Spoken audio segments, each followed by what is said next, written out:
The average sale in America for like higher ticket items takes over 15 points of contact to close. The average salesperson or organization gives up after 2.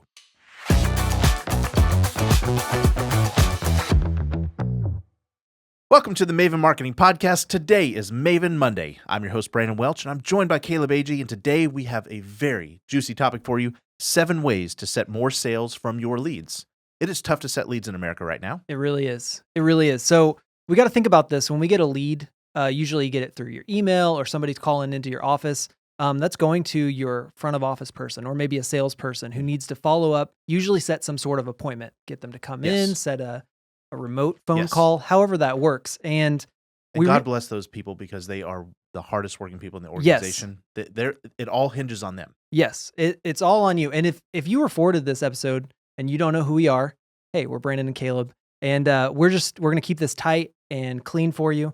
Your company got a lead, and the danger is that you can neglect the fact that this person trusted you enough to reach out.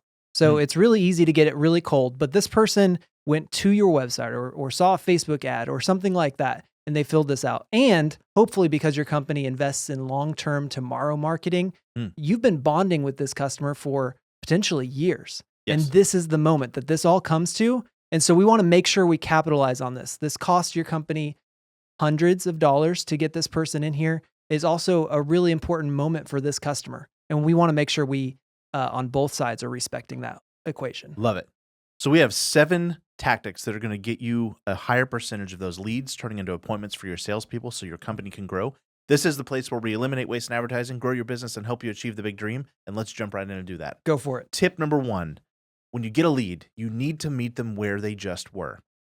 They had a moment. They had a need. They went to your website or they decided to call you. And in your mind, you need to model what were they just doing? Because I promise you, they were not reaching out so you could say, can I set your appointment?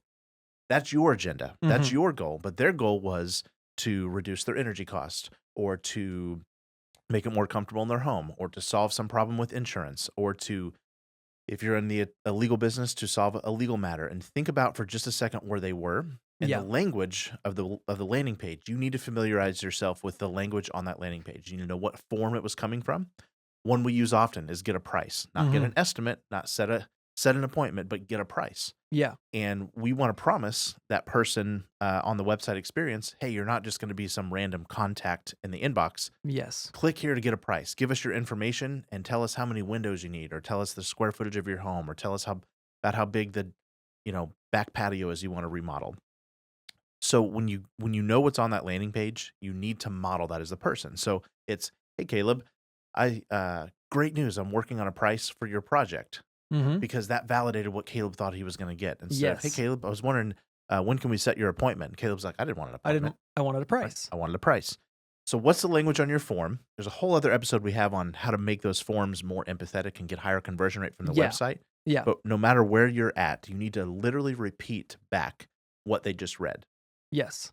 And if it's on just the cold call in that you get, you can probably model that by saying, cool, well, what's the biggest reason you're calling today? Yep. And validate where they just were before they decided to take that next step. Your script shouldn't be rigid. It should be maybe thought through, but the beginning of it should speak to their pains and how they got to you. Yep. And you're doing your very best to anticipate their pains. So that was number 1, meet them where they just were before they reached out. Number 2 is try more than one way to contact them.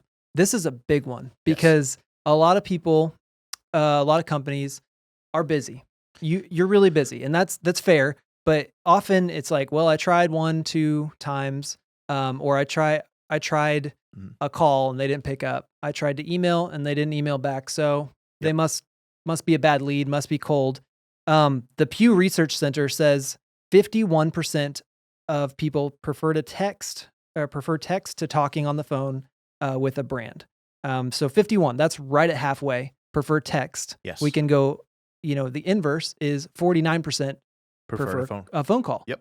We're talking about introverts and extroverts. That's in the world, that's about half and half in general anyways. Yep. So you need to realize that just because you texted them doesn't mean, and they didn't respond, doesn't mean they don't want you to call them. Yes. And vice versa. So I'll put it to you this way. One of the best pieces of advice I ever got from a really smart person in like sales and relationship building is if somebody didn't respond well to you today, it's just because they don't know you yet or it wasn't the right time. It does Mm. not mean it's because you're annoying them.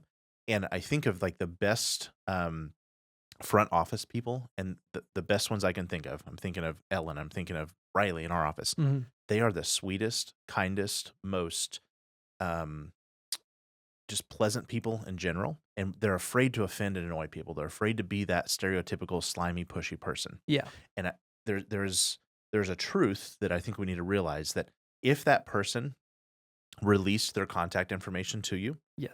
they were saying, I have a need. Mhm. And so shift your perspective from, the need to keep yourself comfortable from not annoying them to, oh no, this person is suffering. Yeah. This person has a problem and they're begging for a guide. They stuck their Yes. head out of the sand. They might be a little scared to move forward, but guess what?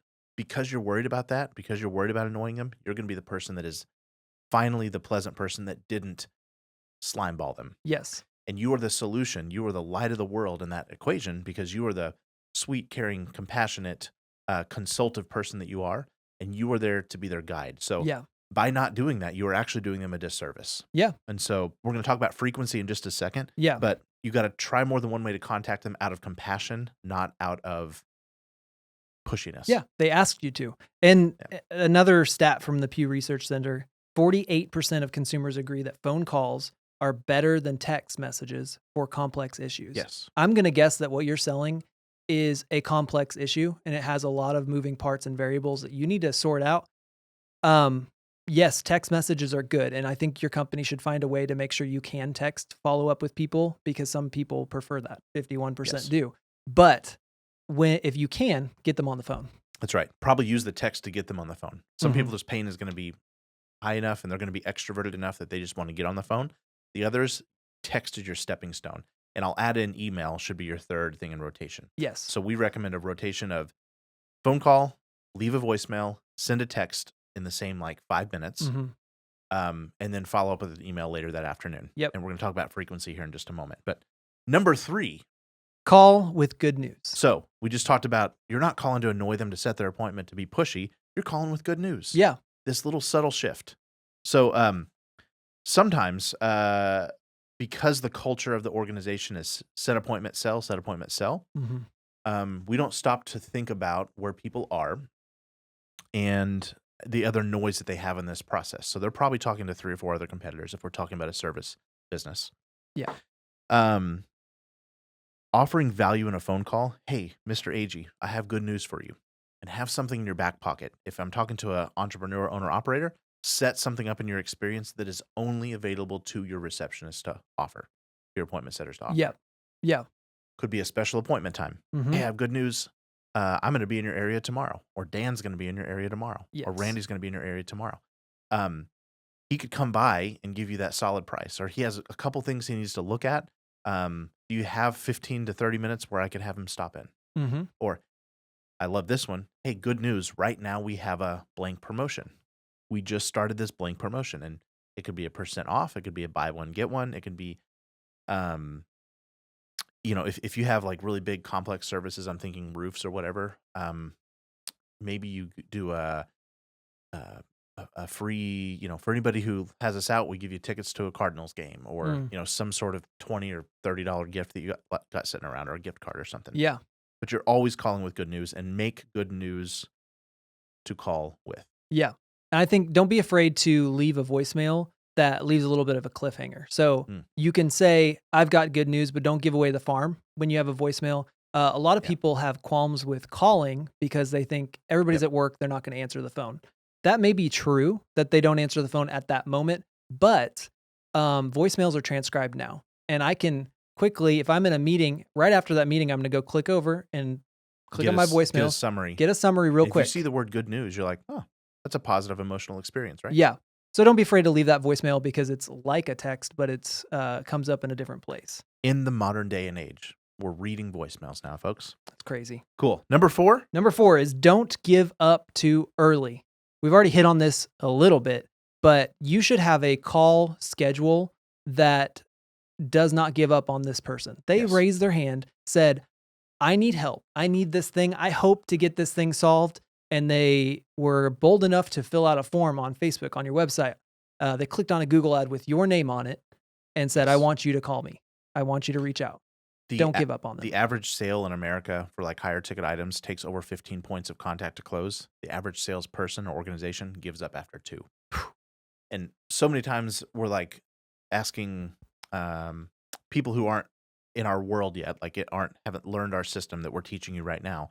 They're like, well, I called them and they didn't, these leads are weak. And it's like, they didn't answer. I'm like, well, cool. How many times did you call them? Well, like, once. I left a voicemail. It's like, no, 1 day, 2 day, 3 day, 5 day, 7 day, 10 day, and 14 day non-negotiable. Like you've got to do that. Bring it on. And then you're putting them in an every 7 days format. So 14, 21, 28, 35, 42. Yeah. Do your third. You're only getting to your 7th contact at that point, which is only halfway through the window of when most people convert to the next step. So 10, if I own the company, 10 is a minimum. And remember, go back to, our suggestion. Point number 2, you're calling to help them, to serve them, to guide them. And everybody lives in a very busy world. And oftentimes you are throwing that offer back out there, not to manipulate them, but because out of an act of compassion, you are bringing something to surface. They want to solve, or they wouldn't have reached out, and you are hoping to get them at the right time. Yeah. To where it's convenient and in a serving part for them. Yeah. Think about a lot of the people that listen to this have very large ticket prices. Mm-hmm. Think about the last thing that cost more than $5,000 that you bought. You started looking into it weeks and months before you pulled the trigger and decided to buy that thing. Indeed. I promise you. And so whoever's there still with me at the finish line is the one who's going to get my business. Yes. I have, my house needs the soffits clean, okay, gutters clean. And I have called out of moments of impulse. I'll be outside cleaning something up and I look at those and I've called and left messages for companies because dadgummit, I'm tired. Like every time I pull in the driveway, it's like sad to me, right? Yeah. And the companies I called did a poor job of following up. And so I forget about it. But every dang day when I pull in, I'm like, oh, got to get that done. And that's been for like 2 years. Yep. I promise you the company that would call and say, hey, did you ever get that taken care of? Yeah. And if they left me a voicemail, I would be thankful for it. Yeah. And your service, if you're selling anything in home service, I promise you it's a relief for them. And because of the company you work for and the way you do it, because the people that listen to Maven Marketing Podcast are good folks. Mm-hmm. You are the good companies. Yeah. You're not the slime balls. Yeah. You're not the knuckleheads. You're the good guys. Yeah. And so they've been waiting for a good guy or a good gal, and it's good. So keep doing that because I'll say it again, it's an act of compassion. Yeah. Number 5 is make the process clear. Okay. Yeah. You want to take this one? Yeah, I think I'll take it. It's really important that this person doesn't feel like they're taken on a ride. And a lot of sales processes are very abstract on purpose.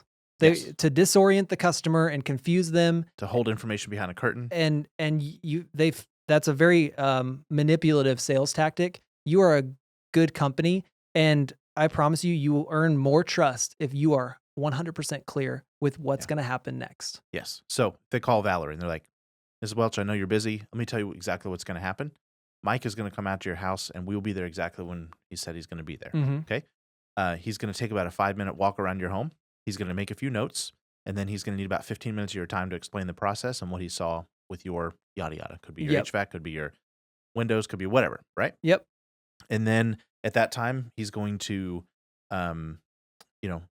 give you an accurate timeline about when we could solve that problem for you. And if the price looks good to you, then we can move forward that day, and you can expect the problem to be solved within 2 weeks. Like her knowing in her mind, because like your wife's schedule, my wife's schedule. Yeah, you've got 4 kids running around the house. What's going to go on? Yeah, it's stressful. It's so bad, right? It's inconvenient. The person that does that, guess what you just did? 53% of sales in America happen because of the experience, not because of the product or the availability or even the timing. 53% of sales. You just gave Valerie the experience that was the biggest relief of any of it. The price, if it was in somewhat range of expectation, just became irrelevant. Yeah. And comparing you to another shopper became irrelevant. So it all starts with the compassionate person answering that phone and transferring that confidence. So you're setting your salesperson up for success. Yeah, So well, clarify the process. Yeah, make the process clear, which leads to number 6, which is set your salesperson up for success. If you are clear about what's happening when they come to the door, Yep. that already starts to set them up for success. But there are ways you can take that a step further. Yes. Um, So I go like for to it. say, you can be the vamp. You Mhm. can be the announcer that goes, and the greatest person in the world is coming out to Yeah, repair your HVAC system. But it sounds like Tyler's going to come to your door. And let me just tell you, Tyler's the best guy. I've worked for him for so long. Or I just love Tyler. yeah, You know, he's got 3 kids. Like, give a little bit of, yes, and the thing about him, he's a master craftsman. Like, if he can't figure it out, nobody can figure it out. And you're picking a Mhm. unique thing to like vamp them. And it's going to be a little bit different for each salesperson. So vamp them, but Yeah, also say, okay, is there anything I can tell Tyler? Obviously, he's going to give you the price and he's going to give you the next steps, but is there anything else you're curious about that he can bring for you? yeah, that's great. And if you're the conduit, if you're the connector, if you're the matchmaker between this person's need and your salesperson's ability to deliver, you're going to call your sales guy and you're going to say, hey, Valerie, she's actually really curious about this one product she's been reading about. Mhm. And it's not going to be something that maybe Valerie would have brought up, right? Or it would have come out in the conversation naturally, but Valerie already left that interaction, that 3-minute interaction going, wow, I'm going to get everything I needed here. Yeah, There's no more curiosity. There's no more confusion. yeah, So clarify an outcome. Say, other than the price and the obvious, like, is there anything else I can be prepared for? yeah. It's like, well, I'm really concerned about how my insurance is gonna deal with this. Is it Yeah. gonna cover this? Yeah. Oh, okay. I'll make sure he brings some info on our insurance claims process or something like that, right? And I would encourage, I think a lot of times I'm just going to pick on the owner operators for a minute. They don't love on their phone folks enough, the front desk or the appointment setters enough. Mhm. And so the appointment setters, may be a great company, but they don't feel like they have authority to call that salesperson and like really learn from them. So be a little bit assertive and Yeah. say, hey, Tyler, she's really curious about this. And just while I'm at it, can you educate me about that for a minute? Yeah. And then you build this knowledge and Yes. you're setting yourself up for success to serve the absolute heck out of that Valerie or Sierra. That's it. And we breezed past this, but I just want to make this really clear. If you can, tell the name of the person coming to their house when you're setting that appointment. I think that seems obvious, but there very often is like one of our people will be at your house. Mhm. Tell them their name. Yeah. They're so much more personal. Yeah. So Bonus that's it. pro tip, Yeah. send an email of the bio of that person with their picture. Yeah. Safe Light Auto Glass does this, and they say, Randy's coming out to replace your windshield, and here's a picture of him, and Mhm. here's what Randy likes to do in his free time, and now I know Randy when he Yep. gets there, right? There are a lot of systems that send that text on the way. So Yep. good. Yep. Number 7, and the final one, benchmark your success. Okay. So, the answer that the marketing folks get a lot of time is, we don't have any appointments. Marketing's not working. Mhm. And part of the time, the marketing is the problem. Bad leads. Yeah, bad leads, right? And that certainly needs to be reported. But the only way that a marketer can fix that problem for you is if they know objectively where the trend is. Mhm. And so I think a paper log is one of the best things you can do, even though you have a fancy CRM and even though you have all the tools to go, oh, here's how many calls we got, all that stuff. But just a paper log of like, I got this call. I think it was a Google source, and this is what we talked about. Mhm.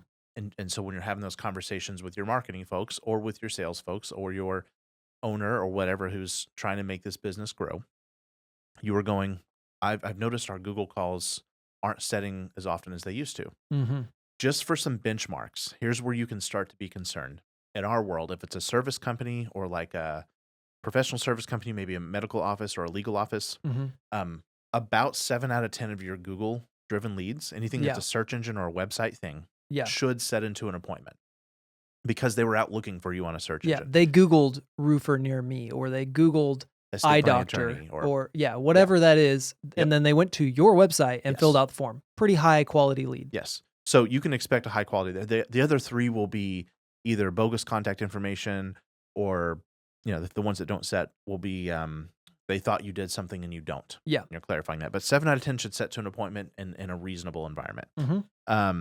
If it's certainly if it's below 5 or 6, you've got a quality issue in the advertising. Yep. If you're talking about Facebook leads, these are typically going to be cheaper leads because the inventory on Facebook is cheaper. But because we reach somebody on a platform where they weren't actively searching, likely, they're probably a little farther away from the finish line. And Yeah. so for that reason, on an immediate basis, like within these first 5 or 10 calls, these are going to set at more of a 15 to 20% rate. We say 1 out of 6 is what we see. Yeah. for home And improvement I'd companies. encourage you for a Facebook lead or maybe a higher, an earlier In the lead, funnel. Yeah. you need to be prepared to reach out to them for a longer period of time Yes. before you call that a cold Set lead. your mindset. This is a person who's on the loose. They're Mhm. not quite there, but I'm going to charm the heck out of them. I'm going to serve them. Man, my mission today is to make their roofing problems or their HVAC problems or their home improvement problems go away or their family problems go away or their medical problems go away. Like if you wake up and enter the phones with that mindset, you are going to automatically have a hunger to get them from where they are to where they need to be. Yep. You are their guide. You are the Yoda. You are the helpful hand. And when they're done and at the finish line, they're going to look back and in the review, they're going to say, Ellen was so great on the phone. She was so helpful. Mhm. They're going to boast to their friends. They're going to shout it from the rooftops what a wonderful experience you created for them and what a better life you created for them. And isn't that the point of the whole thing? Yes. Folks, this is what we're doing. We're going to meet them where they are just before they reached out and match their pains. We're going to try more than one way to contact them. You need to be texting, calling, and emailing. We're going to call with good news. Don't just call to follow up. Say, I've got good news. There's a special promotion or something you're always going to have in your back pocket.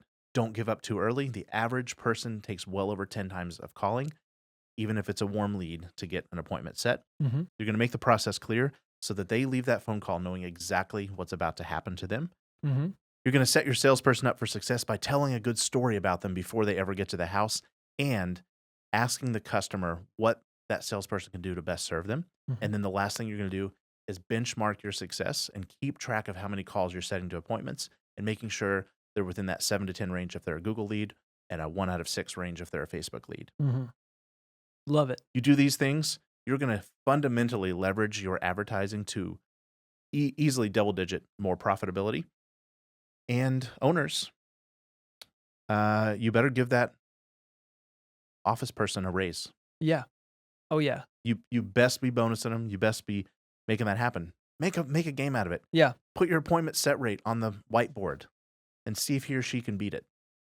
Yeah. And then throw a party and throw some money up in the air when that happens because everybody's going to win. The customer's going to win. The world is going to win because good companies got connected to good people. And what a great way to think about business. Love it. Hey, if you enjoyed this episode, I would encourage you to like, subscribe. We always are releasing a new episode every single Monday, and we want to make sure that you're up to date when we roll these out. That's at Maven Monday at frankandmaven.com if you want to email us, or just go to frankandmaven.com and sign up for the Maven Monday emails Yes. on the homepage. Yeah. We'll be back here every single Monday answering your real life marketing questions because marketers who can't teach you why Are just a fancy lie. have a wonderful week.